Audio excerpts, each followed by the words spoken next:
Today's topic is going to be around building new habits, how to structure your day, how to overcome those mental blocks in achieving a new structure, a new activity, a new habit altogether, a new lifestyle. So that is going to be today's topic. For those that don't know, we do lots of webinars on a weekly basis around different topics: parenting, anxiety management, emotional resilience, managing anxiety specifically during COVID times.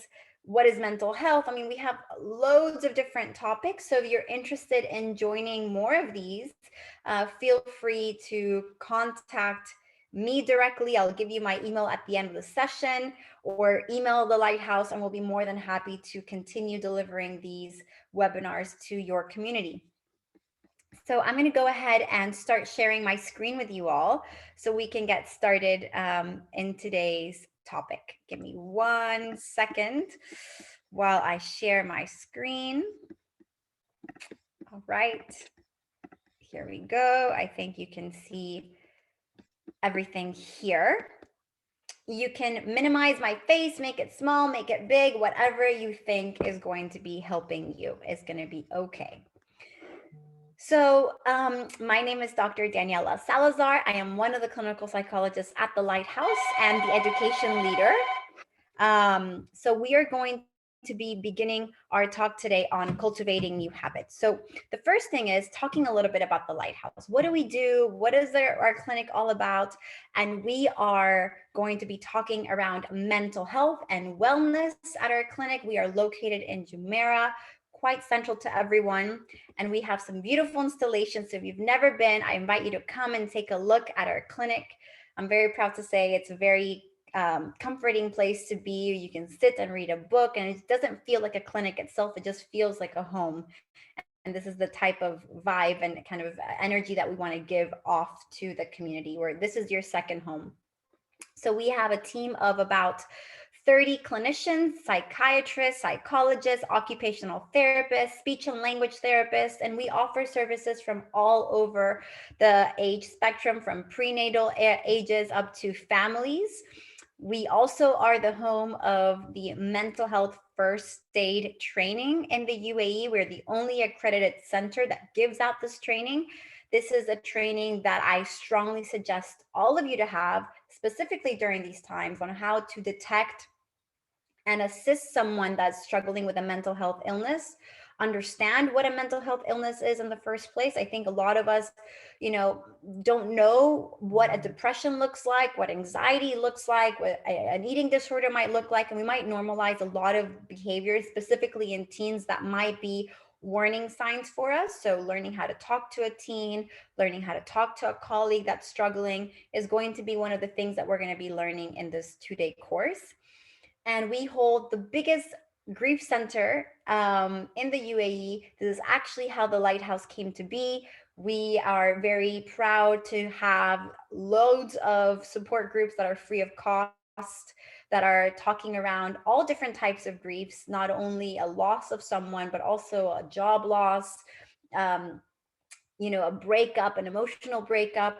That's also one of the support groups that we have. So you can check our websites to see all the free of cost support groups that we offer. So this is a little bit about us. For those that are on the fence, around psychology, don't know a lot about psychology, I would encourage you to have a mental health well-being checkup. This is just like a physical checkup that you would do once a year with your doctor, where you're able to just check how your overall mental health is doing by a professional. And you sit for half an hour, and the professional tells you a little bit about how your mental health is doing, what you need to continue doing, what you need to stop doing, maybe encourage a few sessions of therapy if they think it's needed. And this will just give you a little bit of a taster of what psychology is all about and how therapy can benefit you. So this is our beautiful team from all over the world. We come from different psychological backgrounds, different expertise. We're now a team of over 34. So it's growing on a daily basis. And it just means that there is going to be, a perfect fit for you if you decide to come. So let's begin with our learning objective. So what are habits? That's going to be the beginning of our talk, explaining where they come from, why are they needed, the science behind our habits. What are some keystone habits that we must develop, that we must give importance to, and what gets in the way of us developing habits? If it was so easy, we would all have them, and it isn't easy. So, what is actually getting in the way of us developing these habits is going to be key. And of course, some tips on how to overcome bad habits and establish new ones. Now, what we don't know usually is that habits are deeply rooted behavioral patterns that we have developed since we were young kids. And when we make superficial goals such as losing 15 pounds, earning this much money, getting in the habit of drinking this much water a day, and we don't actually put a meaning behind these habits, they're not going to happen. And we're going to see during this talk that one of the biggest barriers in our habits not coming into life or not actually happening is because there is no meaning attached to the habit that we are trying to develop. And I think this is really important to think about the why behind a habit. The next thing is, good intentions are there, but that's not all that's going to help. You might know that smoking is bad, you might know that over drinking is not healthy, but the intentions are not going to cut it. We need to think about a plan, a structure, a tracking system that's going to be your foundation to create new healthier habits and let go of your old ones. So it's not as easy as waking up one day and deciding that smoking is going to be something that you're going to stop doing. I wish it was that easy, but the truth is that there are a lot of cognitive barriers, a lot of deep-rooted beliefs that are going to make that habit stick, and it's going to be harder to develop new ones. So all of the structure that I am suggesting, that I will talk about a little bit more in depth, are going to be key factors in overcoming old habits. Now, a lot of us don't admit it, but we're quite lazy. And it is hard to come to terms with the fact that we're lazy and the fact that we don't want to put in the effort to change our habits. And so we let go of the idea of creating new habits out of that laziness in itself. And so think about a time where maybe you, it's New Year's resolution, and you were thinking about all the things that you wanted to do in the new year, and then you lost momentum. You were overwhelmed with your work, you were overwhelmed with your responsibilities, and you just stopped giving priority to this one habit you wanted to build. And it just takes too much time, it takes too much effort. So that's number one. Where is the barrier coming from? Is it really just the lack of motivation to put in the effort? One of the things that's not letting you overcome these cognitive barriers. What is getting in the way? So it really takes time to analyze what gets in the way. What are some of the challenges that you might face along the way? So you can have a plan that's going to be quite boundaried and will help you achieve your new habits that you want to do.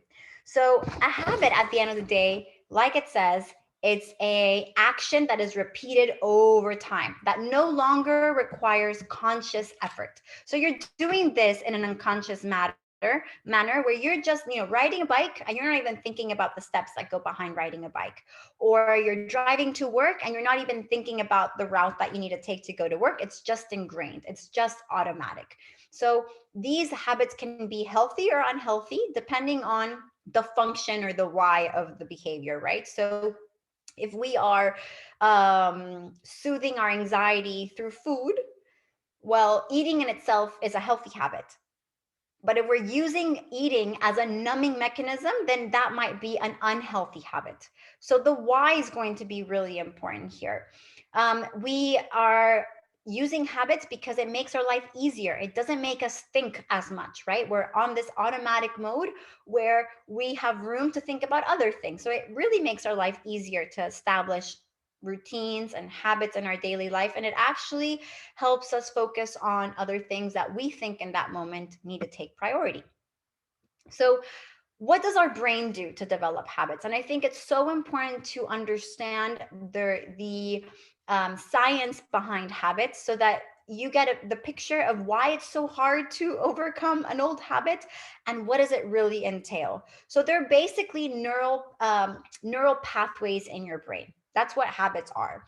And they're actually, imagine you have these highways in your brain that you're driving on a daily basis, and the more you drive on top of these highways, the more consolidated the habit's going to be. So, if you have consolidated the idea that food soothes anxiety, you're going to go over a specific neural pathway over and over and over again to the point where it's not conscious and you're doing it without any effort. You might even associate a certain type of food to the anxiety reduction. So you might go to carbs or sweets or a specific sweet like chocolate, and you're going to drive on top of these highways hundreds of times to the point where you're eating chocolate and you're not even realizing you're doing it because you're anxious, right? So this is where the decision making part of your brain, which is called the orbital frontal cortex, is activated. We're going over these neural pathways over and over again, and we are not necessarily asking why. We're not even taking a time to stop and say, wait, what is behind this behavior? Is it anxiety management? Is it because I want to avoid a feeling? Is it because I want to suppress a feeling?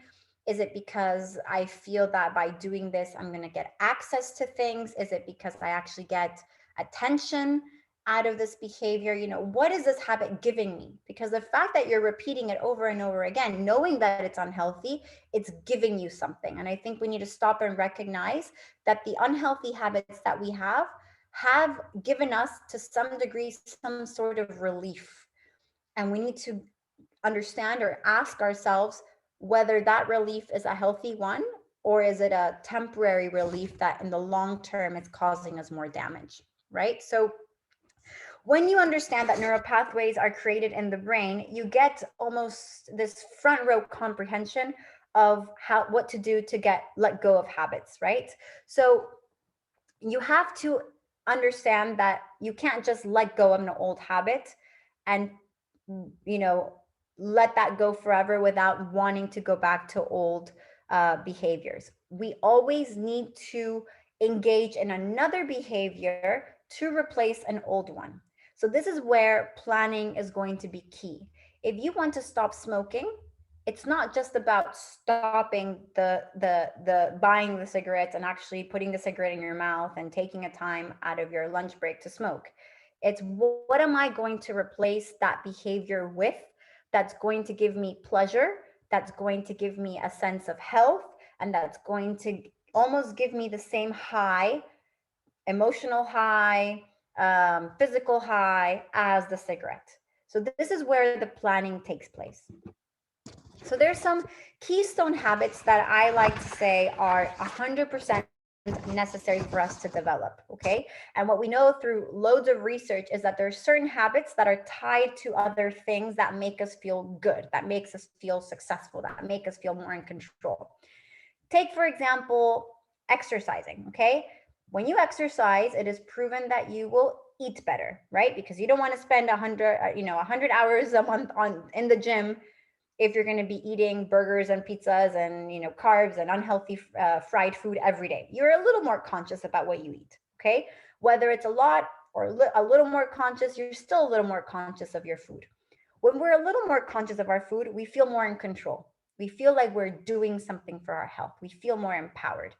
When we feel more empowered, we have more confidence. We feel like our self-esteem is getting a little bit higher. We feel good about ourselves. And when we feel good about ourselves, we have better relationships, better communication with other people that we care about. So, all of these things that I've just mentioned could stem from just exercising.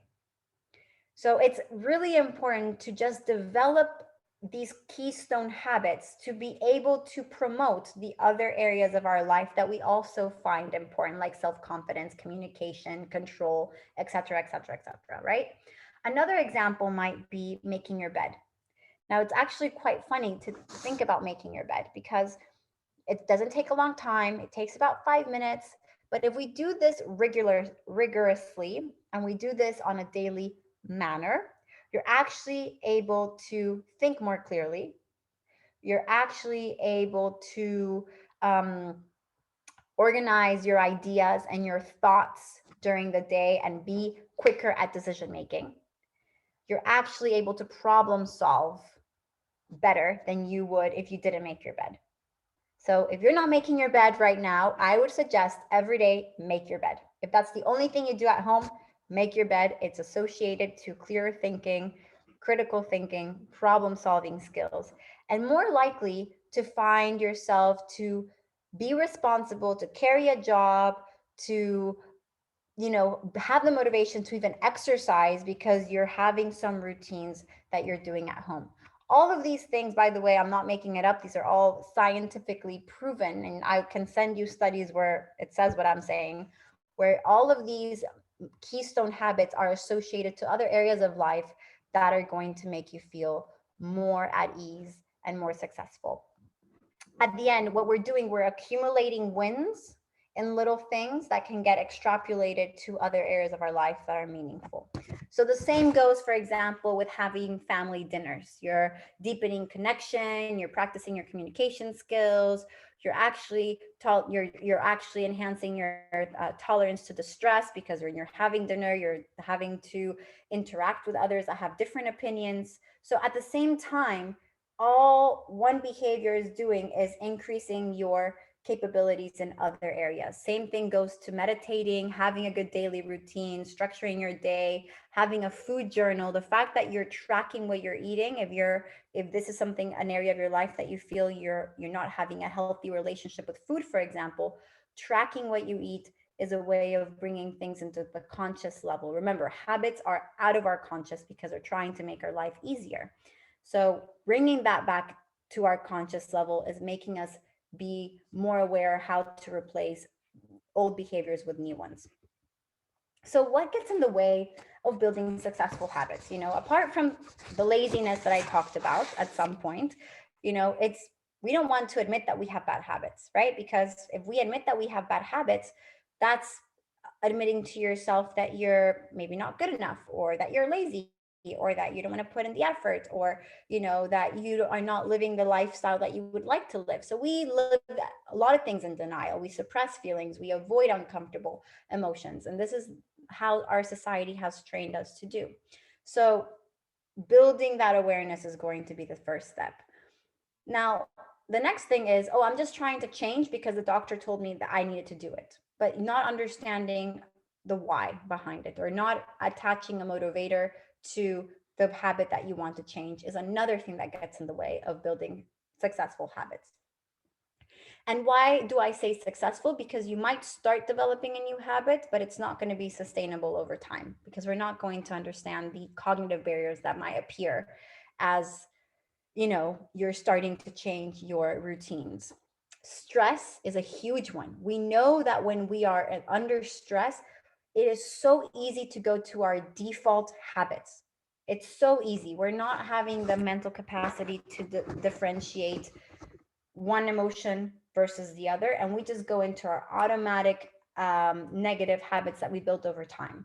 Remember, these are highways that we've been driven for years. So if you're trying to build a new habit and you're stressed, you won't have the mental capacity to develop a new habit at all. So that's why it's so important to create conscious responses to your habitual behaviors, right? So you're planning, you're structuring, and troubleshooting, which I will talk about in a minute. Now, funny enough, low blood sugar actually weakens willpower. So, how are you eating? Are you eating enough vegetables? Are you eating enough fruits? Are you hydrating? Are you keeping your food intake where it should be? Because if you're not, then the motivation to keep a new habit, regardless if it's not related to food, is going to show, and you're not going to be able to have the willpower to stick to tracking and putting in the effort in building a new habit. So it's really about understanding what is behind my behavior. What does it give me, and what is it taking away from my life? For example, if I am a perfectionist and I am quite a rigid thinker, it's giving me lots of success, it's giving me lots of power, it's giving me lots of job opportunities, it's giving me lots of recognition from my family. But what has it taken away from me? It's probably taken me, my mental health, because I'm constantly anxious, or it's constantly giving me lots of negative thoughts about myself and others. It's not letting me connect with my family in the way that I want to connect, because I'm always anxious of the things that I still have to do. So everything that you do has a reason why you're doing it still, because it's giving you something. And we also need to do the cost benefit balance.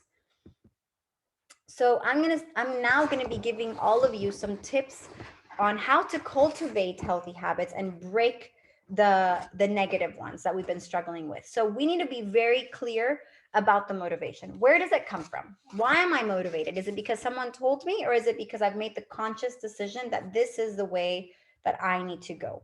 And it's very different than making an intention. The intention's always going to be there, but you need to have clarity as to the why. What type of person do you want to be? And this is very linked to your values, your personal values. I love talking about this in therapy because it really gives you a compass of where your behaviors need to go. So I want to be a healthy person rather than I want to lose 15 pounds. That's a big difference, because every behavior that you engage in on a daily basis will be either healthy or unhealthy. So if I wake up the next day and I don't go to the gym, but I have 2 liters of water and I eat more veggies, I can say, well, you know what? I actually work towards my goal of being a healthier person. But if my goal is I want to lose 15 pounds, and I'm so stuck to the idea that gymming is the only way I'm going to lose these 15 pounds, if you don't go to the gym, then you're going to feel demotivated, you're going to feel sad, you're going to be self-critical, and that's going to take a toll on your motivation the following day to continue to go towards this healthy person idea that you have. Okay? So it is so important to tie your actions to a value, to the type of person that you want to be. And we want to make sure that the way that we're framing things in our mind is stemming from a positive reframing, right? So instead of saying, I can't eat sweets, we might say, I want or I choose to eat more veggies. I choose to drink more water. I choose to replace soft drinks for water this time, instead of saying, I cannot drink soft drinks, or this is my cheat day. If we start talking in that frame of mind where we're just avoiding a punishment, avoiding our negative self talk, we're just fear driven, not value driven. And this is going to make a huge difference in the motivation that you have to build new habits. So this stems from knowing yourself, right? So who am I? How am I really living my life? Am I living my life with, the least amount of effort? Am I lazy? What are some ideas that I have around, for example, health? Where do they come from? How has my family taught me that I should be in terms of health? Have they been ever health driven? Have they motivated me to do sports?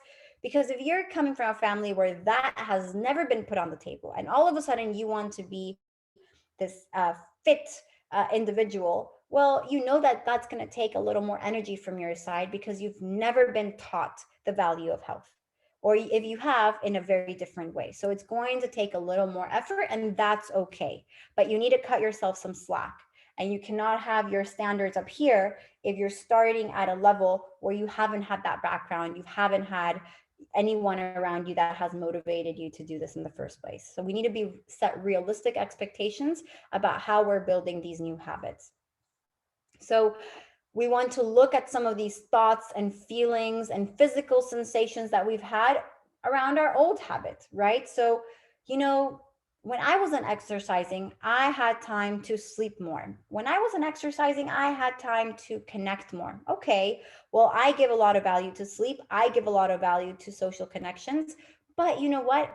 Can I sacrifice a little bit of the time of my social connections to go to bed a little bit earlier at night and have a half an hour walk? Is that something that makes sense to me? Yes or no? And then you make your choice. But it needs to be an understanding, a conscious decision making process instead of just thinking thinking that because someone told you to engage in a new habit, you're just going to do it. So we need to start journaling about our triggers. What are some of the barriers that are getting in the way of you waking up at 6 a.m.? Is it maybe your social events? Is it your worry at night about not sleeping? Is it the food that you're eating at night that's not letting you sleep consistently and is giving you kind of nightmares because you're quite heavy in the stomach? What is it that's getting in the way? And you journal about it and you start tracking. So we are not going to talk about deadlines. Deadlines are our worst friends because it gives us a sense of constant failure. We're so busy, we have to deal with so many other things in our lives that the last thing you need is to put yourself a deadline. Have a plan, not a deadline. Think about the triggers and plan ahead of time, okay? You need to think about the time and place that you're building these new habits. So if you crave chewing, if you crave cigarettes, then I'm going to have chewing gum on the side and I'm going to have that available. So you start thinking about the things that you're going to start developing when you're breaking out of habits like smoking a cigarette, and what can I do then? What can I replace it with? And make sure that you have it there with you all the time.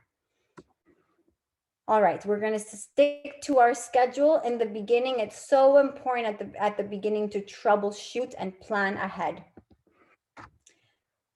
When you are building a new habit that you've tried to build in the past and you failed, think about what happened last time. Okay? When was the last time you tried to stop engaging in this habit and try to cultivate a healthier one? What got in the way really last time? Okay? For example, if I go to the grocery store, then I will only go to the produce and fresh section of the grocery store, right? So if then statements. If I go somewhere, this is what I'm going to do. If I don't have chewing gum, then I'm going to have mints. If I don't have mints, then I'm going to have fruit. So I stop smoking. So make sure you have all of these things available. Always a plan B, always a bounce back plan. We are going to think about our efforts into making a new habit in activation energy terms. And what does this mean? Activation energy is basically the amount of energy that you need to start something new. Now, as you might think, something that you've never tried before, that you have no knowledge about, that your family has never talked about, will require higher levels of activation energy, right? So we need to realize that if that's going to be a higher activation energy process, then I need to break it down into even smaller steps, right? So if I know that 2 liters of water is going to be too much for me to do because I will lose motivation after day 2, then I will make sure that I will start small and I will go and say, well, I'm going to be drinking 250 milliliters of water each day. And I will make sure I do this for a week before I increment it into something else and something else and something else until I get to the 2 liters. So breaking it down is going to be really important. No matter how hard it is, breaking down your habits into the smallest piece possible is going to be key. So instead of saying, I will work out every day for 1 hour, you might say, you know what, I will start to get 5,000 steps a day, 3 times a week. So you're making sure that you're doing things that you're going to feel successful and you're going to have a sense of achievement at the end of the day. So this is really important. Now, what does this mean? Your environment's going to play an important role, right? So if you're going to be in an environment that's not supportive, well, building a new habit's going to be very, very difficult. So create an environment that supports your new structure, your new habit. So remove everything that's going to conflict with your values and with the behavior that you want to start off with, right? So if you're going to start, again, quitting smoking, well, hanging out with your friends that smoke after lunch might be quite triggering, right? So we need to figure out a way where we're still socializing, but we're not engaging with them after lunch because that's usually where I would have my my smoke. So maybe I meet with them earlier before I start work, or maybe I have a dinner with my friends after work, where I know that smoking might not be as available or as triggering for me. So we are going to add more layers of accountability by preparing your environment and knowing that there are other options where you're still sticking to your values, but getting away from the possibility of engaging in old negative habits. So we need to keep our environment encouraging. So give yourself prizes and reinforcement if you've achieved these micro steps. So you might say, you know what, well, if I actually drink these 250 milliliters of water, you know what, I'm going to gift myself, a 15-minute nap at the middle of the day, or I'm going to buy myself this thing that I want because I've put in the effort. And you start just motivating yourself with little rewards. And these are personal rewards. These aren't necessarily social rewards that you're looking for, because this is an individual decision. This is not based on what other people think you need. This is not based on what other people think you need to be doing. This is your own personal judgment, because these are your own neural pathways that you are reinforcing and choosing to let go of to build new ones. So again, if it's food related, then you might eat in smaller plates. If it's TV addiction, or if it's phone addiction, then you might turn off your Wi-Fi. You might turn off notifications on your phone. You might put things in folders so that the apps are actually harder to find. You might leave your phone in the car on purpose. You might stay in non-smoking hotels so that there's not a possibility of you to smoke. So your environment's you're going to just feel like your environment's helping you instead of hurting you. And also having visual cues. I love always having self-affirmations available on my phone, post-its, to just remind me of where I am, so I don't get lost in going back into your old habits. Now, going back to your old habits is going to happen. And this is actually called in psychology extinction outburst, where you're trying to encourage a new behavior, but all of a sudden it comes back. And if it comes back, we need to expect it to come back and actually go about it with compassion and say, it's okay. This doesn't mean I've gone back 10 steps. It just means that, like anyone else, I'm going to resort back to old habits. I'm just going to continue doing what I know I need to be doing to replace this behavior that I've had for years. And that's it. And then it might happen again. And if it happens again, you come with the same compassionate stance. It's not about this old behavior not popping back. Remember, these are highways you've been driving on for years, and it's automatic and it's normal for it to want to come back. So we want to make sure we're also very compassionate towards ourselves. So to hear more about habit building, to hear more about what gets in the way, to hear more about any other topic that you would like us to bring to your community or to you, please make sure that you follow our social media platforms. We have many now. We have the LightHouse Arabia one, where you're going to get to know some of our clinicians, talk about some of their clinical work. You're going to be following maybe our managing director's account that has amazing content, very varied. If you're worried about parenting, there's one on parenting. If you're worried about your child's emotional development, there's the Smart Heart board game, which is an amazing platform. And it's actually a board game that we developed to start conversations and teach children around emotional intelligence that you can get at the Lighthouse. And of course, we have one for our teenagers because they're on social media all the time. So we have a TikTok account, and we also have an Instagram account for them. So there's loads of different portals that you can reach to learn more about these things, to ask for things from us. And, for us, it's a pleasure to be talking to you all on a weekly basis about different topics of your interest. So now I am open to questions. I'm open to concerns. I am ready to answer all the things that you might have concerns around how to build healthy habits, how to overcome cognitive barriers. Let me stop sharing my screen and answer some of your questions. Is this talk appropriate for a 7-year-old child? So I think this talk that I'm having is for you as an adult, but I think it's important to establish certain routines and explain what habits are to children in their own language, and letting them know that, the smallest steps possible are going to be needed for them to change a behavior that we don't want them to have anymore. But this is a talk for you as the parent.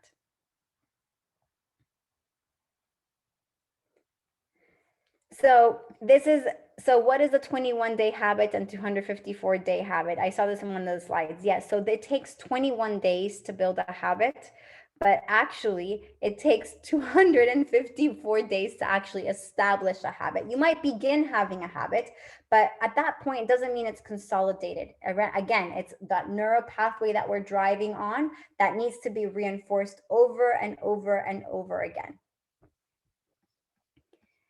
Can we break a habit of being anxious or break fears? Awareness doesn't seem to be enough. Of course, yes. So awareness is step one, but it's not enough. It's what am I going to do to counteract the fear? And actions are actually the biggest friend to counteract fear.